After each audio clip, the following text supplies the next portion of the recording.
Hello and thank you for joining us again here on Strange Pathways. I am your host, Scott Mort. I've had just an absolutely miraculous week. I hope your week's been wonderful as well.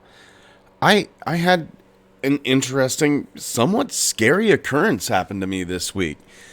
My wife and I, my lovely wife Ariana, we fell asleep watching TV. Now we have one of those little sleep timers that shuts everything off. And I was sitting on one couch, she was on another. Both fell asleep. Around 4 a.m., I'm awakened just by a seizing muscle in my leg. I get Charlie horses. It's something my mother got, her mother got them, so it's just kind of passed on down the line. About 20 minutes goes by, the Charlie horse eases up. Now, my wife, she has this habit of speaking in her sleep. And I hear her say in her sleep, No, he's not here. Now, remember, she's around the corner from me, so I can't really see her. But I do hear her say, No, he's not here. But it's at that point that I hear a male voice say, no. Just like that. Like questioning, are you sure he's not here? No. And then I hear her say no again. This was around, like I said, 4:20, 4:30 in the morning. I thought she was speaking to her brother. Her brother lives down in the Bahamas. So I'm thinking she's speaking to him. And I said, Honey, are you on the phone? No. And then later on, she tells me she does remember me asking if she was speaking on the phone. And she said she thought it was the stupidest question I've ever asked. At that moment, it was a very, very important question. Now I get up, limp over, and I see her phone's not on. I think I would have noticed if her phone was on anyway, because, in a dark room, a lit cell phone, it's like a lamp. So I'm left with one of two beliefs. Number one, in her sleeping state, did she imitate a male voice convincingly enough that I thought it was coming through on the phone? Or was there something in there with us? Was there something that we normally don't see, we normally don't hear? But just for that moment, we could. Maybe you could speak to her in her sleeping state. Maybe I was just getting over pain enough that I was open and aware to it, that I could hear it ask that single word question. No. I couldn't get back to sleep that night. I'm going to be the first one to admit. I was up at 4:30. It shook me. I used to live in a very active house in the middle of the woods. And I would experience phenomena on a semi-daily basis. Usually it was like one big thing a month and maybe a couple small things every week. But this kind of shook me. I think there's something creepy about somebody speaking in their sleep anyway. It always gives me a kind of an uneasy feeling whenever I hear somebody speaking in their sleep. But that speaking in their sleep and then having something answer them, it's terrifying. The whole situation reminded me of a Reddit post I had read years ago. And I was curious to see if I could find it and dig it up. And I did. To my surprise, from 8 years ago, on the Ghost subreddit, I found the post by user RedOnceBlue80. Now, the post just to give like a Cliff Notes version of it, the user was using an app called Sleep as Android. They weren't getting very good sleep. So this Sleep as Android app, it's designed to improve the sleep. And one of the features of it is it records nighttime noises like snoring, sleep talk, cover ruffles, coughing, clicks, pops of your joints if you're old like me. Now, she had been using this app since October 1st of 2013. But on December 30th of 2014, around 2:04 a.m., she finds something very disturbing. The user was sleeping in her bed. It was just her and her 3-year-old. He's scared of the dark. The little boy's scared of the dark. And that's it. In the entire house, not just in the bedroom, in the entire house, it's just them. You can hear some clicks, some pops. You can hear her say, "What are you doing?" And then a deep voice that says nothing. A couple more clicks. The same voice, the mystery voice, says, "That's them." Let's take a listen to it right now.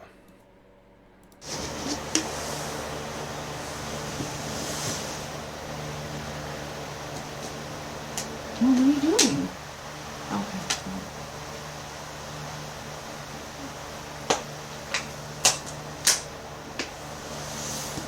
That's them. Now, granted, it is hard to hear whether it's saying that's them, it's them. But it's very clear that there's someone else in there. Now, the voice that I heard Ariana talking to was a bit lower than that. It was definitely male. It almost sounded just a pitch higher than my voice. Just like maybe 2 or 3 steps higher than my voice.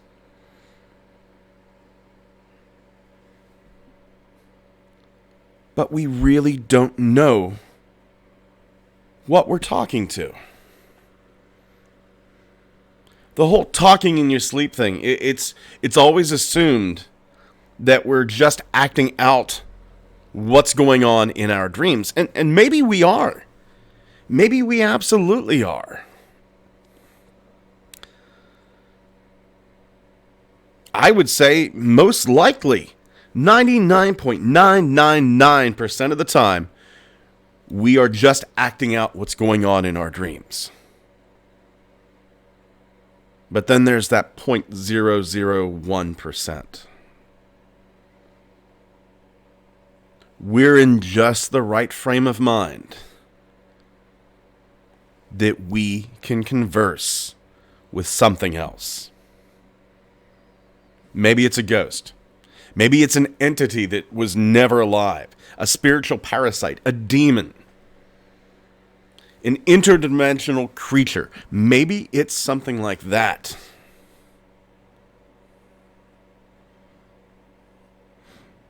I hope whatever it is, it's benign.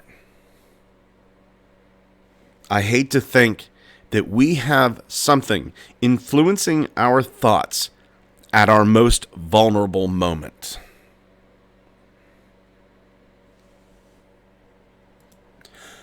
I received an email this week from a gentleman named Danny. And with his permission, I'd like to read you 2 of his stories. The emails are as follows. My name is Danny, and I was living in Florida in Pembroke Pines in the suburbs. I was 13 years old when this incident happened. While I was laying in bed facing the open doorway, I can see my sister's room window on the other side. It was dark outside, but had enough daylight to get out a slight dark blue tint. I could still see the outline of everything around me. On the edge of the doorframe, I saw my sister's fingers slowly wrapped along the frame, and her head peeking out the side with her hair flowing downwards. I asked her if she could bring me a cup of water. I did this because I felt too lazy to roll out of bed. She ignored me, and then I asked again, and she abruptly pulled back and left. Me feeling confused and weirded out, I just forget about what happened. An hour passes by, and the front door of the house opens up. My sister turns the house lights on, and she looks like she's just come back from spending the day with friends. I asked her why she didn't respond or acknowledge me. She told me she came back home just now. I saw the truth in her eyes, and it really freaked me out. My parents were out all day, and my sister didn't come back home from school when she went out. My second scary incident. This is another very true and very scary story that happened again in Pembroke Pines, Florida, with another witness. I was 15. It was nighttime, and I was sitting in my friend's Jeep facing the road in my neighborhood, talking scary stories. I know it's cliche, but while my buddy was telling his story, on my left side I saw a lady fully dressed in white cross the street to the other side of the street light while levitating off the ground. I paid no attention to it because I don't exactly believe in the supernatural and thought, hey, it's my brain. That could have caused the hiccup. So I decided not to bring it up. My friend rapidly turned his face towards me and said, "Bro, did you blanking see that blank? That was so weird." I was so shaken up by this that I didn't want to get back in my house. Strange things do happen on this planet, even though we can't prove it. I wrote him back, and I'm going to tell you exactly what I told him.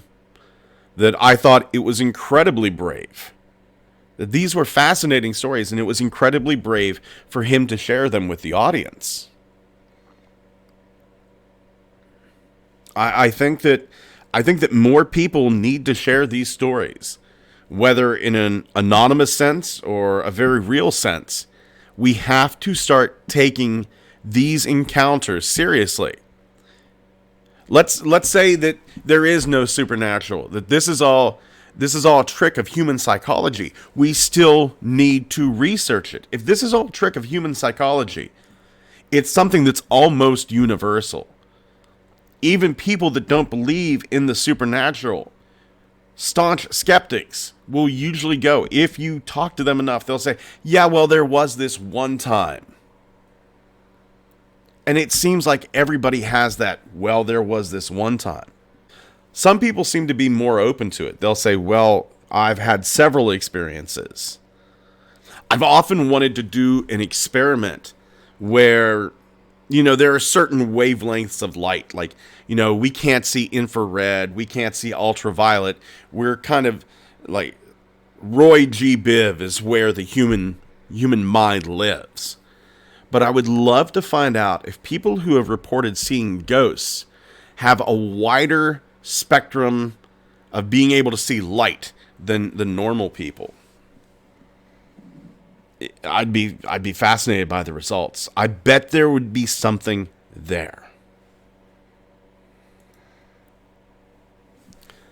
Our next tale is going to take us all the way back to October 17th, 1827.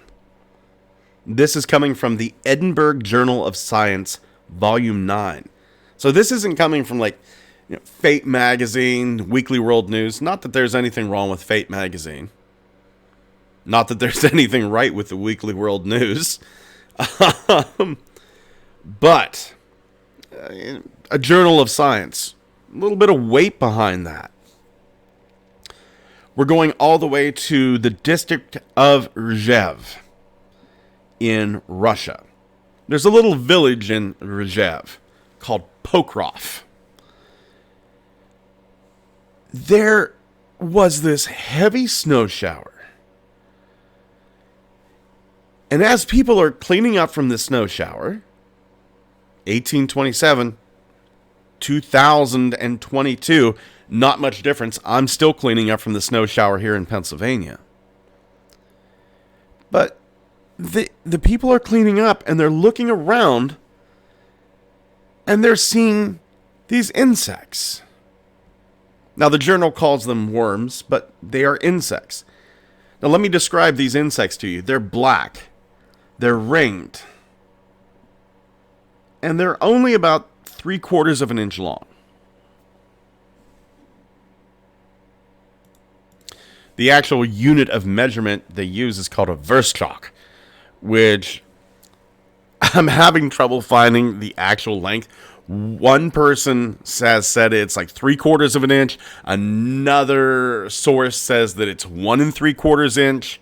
So I'm going to take the difference and say a Verstock is roughly an inch. So we're going to say like 3/4 of an inch long, maybe larger. A decently sized insect. Now the head of these insects, it's flat, shining. It's got antennae.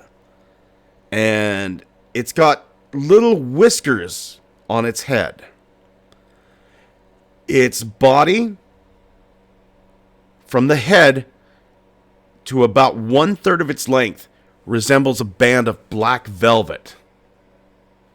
6 legs, 3 feet on each side. And these things crawled very fast upon the snow. Usually you find insects in the snow. And, they're very slow, sluggish, hibernating, dead. But these things thrive. And they assemble in groups on the plants. They go into the holes of trees, the holes of buildings. Now, a few people pick up like these little chunks of ice. And they're seeing the insects inside the ice. But it's not frozen solid. It's like an ice ball with a hollow center, and then the little Pokroff insect inside just sort of chilling about inside that hole. It was as if these insects have formed the ice around their bodies. Kind of like, an empty Christmas ornament. If you stuck them in water, they just swam around. Didn't seem to bother it. But as soon as they were carried into a warm place, these little insects died. The Pokroff insects have never been identified. We don't know what they are. There is no creature on Earth that forms a ball of ice around itself. No insect. And then to die as soon as it's warm.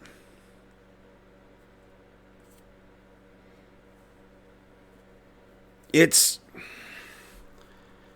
almost as if these were... I don't like to use the term alien. But these are very alien.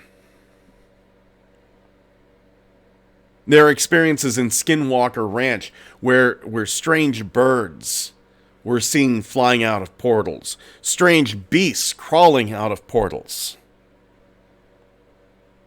And maybe these beasts, these insects, these birds, maybe they can't live in our reality very long.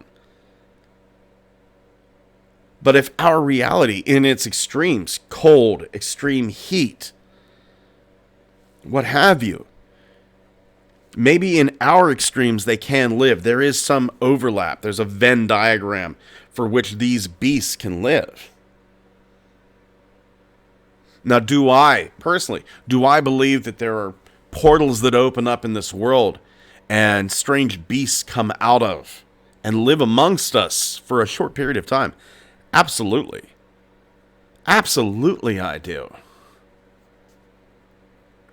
The results that were gotten at Skinwalker Ranch, seeing Bigfoot-like creatures, invisible predators, these strange birds, it is extremely well documented that this happens.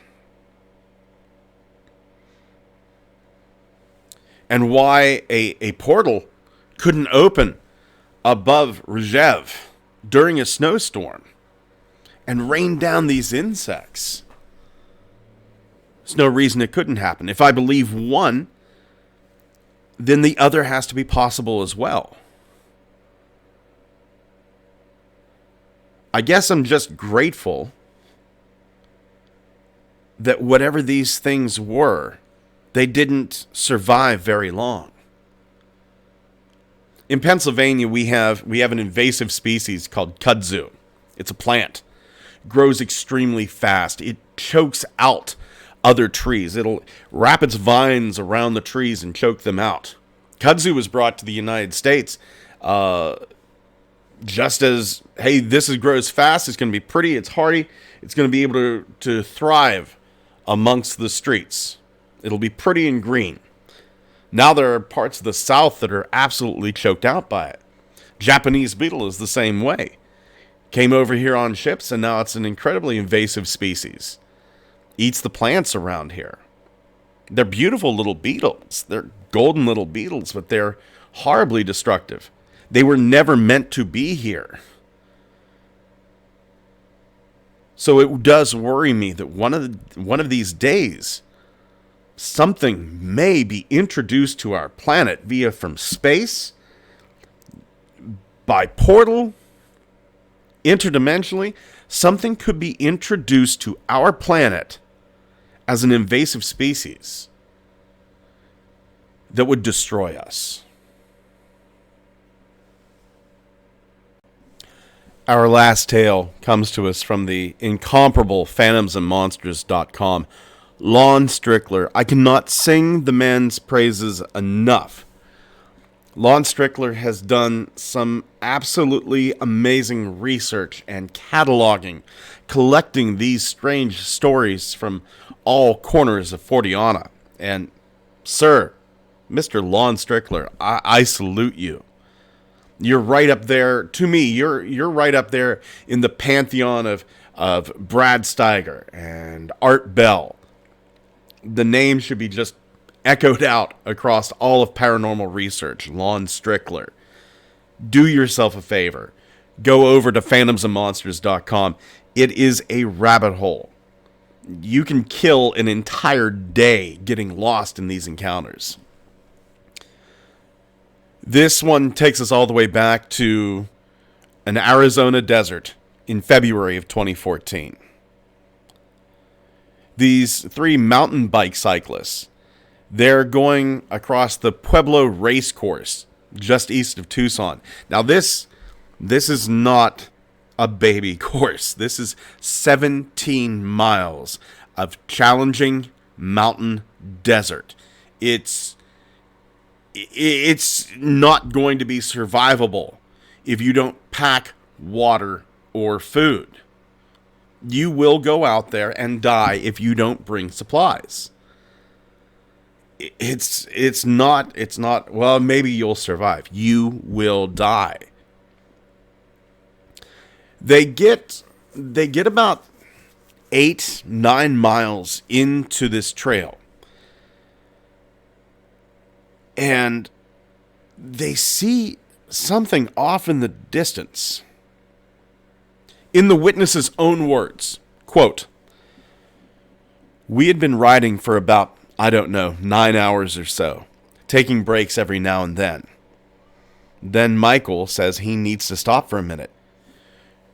We are waiting for him to finish when all of a sudden we see this lone figure walking across the trail. It is about 6 foot tall, very skinny in form, and it had an awkward gait like a monkey or a man with a disease, almost robotic. Then all I remember about Michael is him saying, 'What the hell is that?' He sounded far away. He probably used a different word instead of hell. The thing is, we had somehow walked a bit towards the thing. Don't ask me why. Maybe to look at it better, not knowing what it was.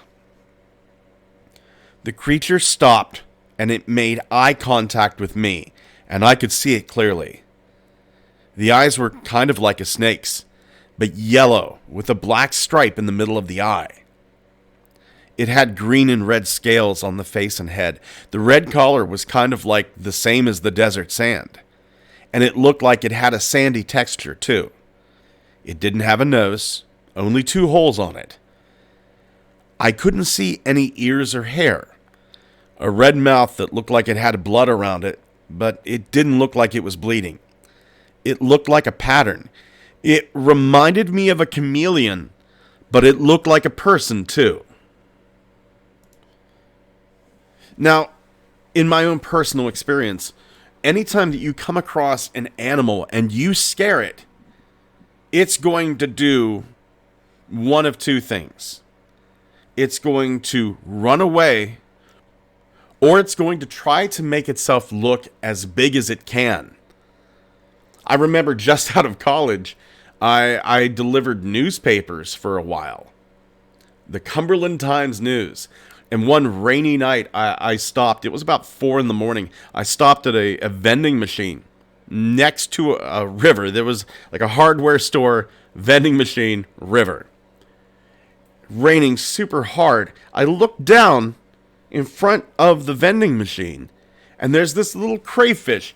Its arms up in the air. I was pretty impressed with the crayfish. It's willing to take me on. It's like, it was very much a human versus Godzilla type situation for the crayfish.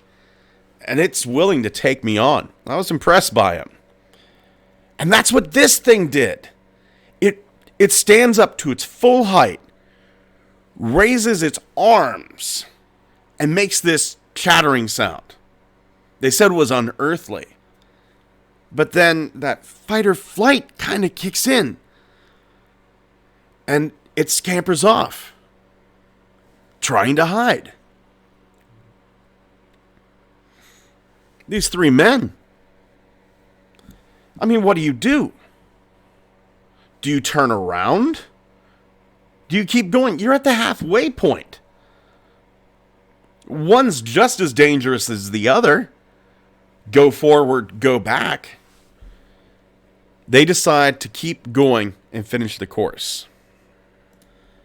I don't like to use direct quotes. I avoid it whenever I can, but sometimes I think that the experiencer's own words are the best possible way to say what's going on.